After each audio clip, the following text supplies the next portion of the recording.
విశాఖ ఉత్తర నియోజకవర్గం MLA P Vishnukumar Raju కార్యాలయంలో 76వ గణతంత్ర దినోత్సవాన్ని ఘనంగా నిర్వహించారు. కూటమి నేతల సమక్షంలో త్రివర్ణ పతాకాన్ని ఎగరవేసి ప్రజలకు గణతంత్ర దినోత్సవ శుభాకాంక్షలు తెలిపారు. ఈ సందర్భంగా ఎమ్మెల్యే మాట్లాడుతూ బంగారు భారతదేశం వారసత్వం అభివృద్ధి అనే సంకల్పంతో ఈ ఏడాది ఉత్సవాలు చేసుకుంటున్నామన్నారు. డబుల్ ఇంజన్ సర్కారుతో ఏపీ అభివృద్ధికి పూర్తి సహకారం లభిస్తుందన్నారు. ప్రధాని నరేంద్ర మోడీ మన రాష్ట్ర అభివృద్ధికి చిత్తశుద్ధితో సహకరిస్తున్నారన్నారు. స్టీల్ ప్లాంట్ కి భారీ ప్యాకేజీ ప్రకటించి ఆదుకోవడం ప్రజలంతా హర్షిస్తున్నారని వ్యాఖ్యానించారు. నార్త్ నియోజకవర్గంలో ఏదైతే మా 3 పార్టీల అభ్యర్థిగా నన్ను గెలిపించిన తర్వాత 3 పార్టీల ఆఫీస్ కిందే మేము ఇది ట్రీట్ చేస్తున్నాము. నార్త్ నియోజకవర్గ కార్యాలయము ఈరోజు మన రిపబ్లిక్ డే దినోత్సవం సందర్భంగా 3 పార్టీల నాయకులు అందరూ కూడా ఇక్కడికి రావటం జరిగింది.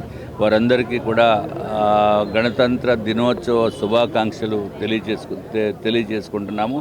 అట్లాగే రాష్ట్ర ప్రజలకి, ఆంధ్ర రాష్ట్రంలో ఉన్న ప్రజలకే కాకుండా భారతదేశంలో ఉన్న ప్రతి ఒక్కరికి, అట్లాగే ఇతర దేశాల్లో ఉన్న మన తెలుగు వారికి, భారతీయులకి మన స్వాతంత్ర దినోత్సవం ఏ విధంగా అయితే జరుపుకుంటున్నామో అట్లాగే గణతంత్ర దినోత్సవం కూడా జరుపుకోవాల్సిన బాధ్యత మనందరిపైన ఉంది. డాక్టర్ బిఆర్ అంబేద్కర్ గారు రచించిన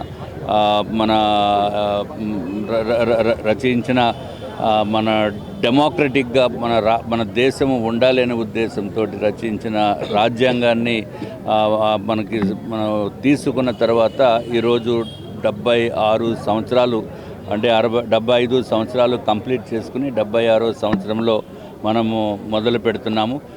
కాబట్టి ఈ సంవత్సరము ప్రతి రిపబ్లిక్ డే దినోత్సవం నాడు ఒక థీమ్ ఇస్తారు.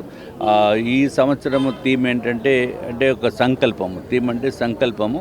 ఇది బంగారు భారతదేశము మరియు వారసత్వము, అభివృద్ధి, ఈ 3 మీద ఈ భారతదేశము కేంద్ర ప్రభుత్వము కాన్సన్ట్రేట్ చేసి మంచి దేశం కింద అభివృద్ధి పదంలో తీసుకుని వెళ్ళడానికి ప్రధానమంత్రి నరేంద్ర మోడీ గారు పూర్తి కృషి చేస్తారు.